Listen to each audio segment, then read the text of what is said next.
Hi guys, this is Aya and Olivia. We'll be talking about architectural typography today, type on a monumental scale.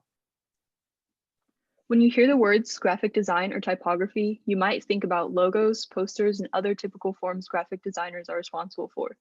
What you might not think about is the scale in which these forms exist. Type doesn't have to live only on a small scale. It can be seen around the world at monumental sizes. Architects and graphic designers often work together, combining their knowledge and expertise to design visually interesting building facades or installations.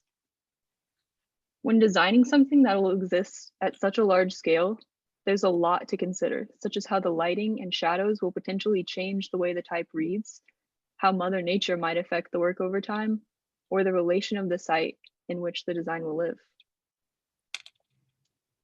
Architectural typography doesn't necessarily have to be monumental. Takonobu Irigashi, a Japanese graphic designer, constructed an entire alphabet using aluminum that feels very similar to the mathematical approach architects often take.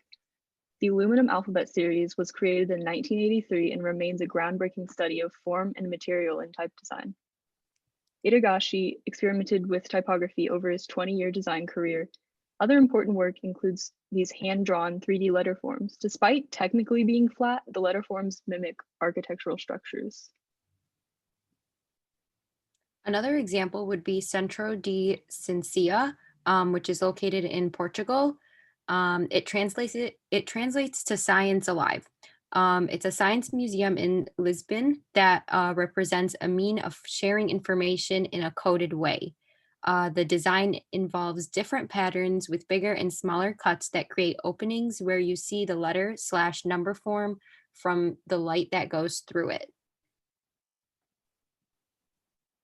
Another example would be the Ego Burning Man, which is located in Nevada. So this is made out of wood and framed with plaster casts of Pan, trophies, and religious relics. It represents depictions of ego. This becomes an interactive work because the artist's idea was for people to burn it down and see what remains from it. This is quoted from the artist. The thinking was that not all of the artifacts would burn and there would be tokens to take home. Typography in architecture. We may not often combine typography and architecture together as having a close relationship. However, letters and words and numbers appear on buildings and monuments pretty frequently and play a big role in architecture as a whole. It gives information to the building's function and simply translates a huge message towards the building.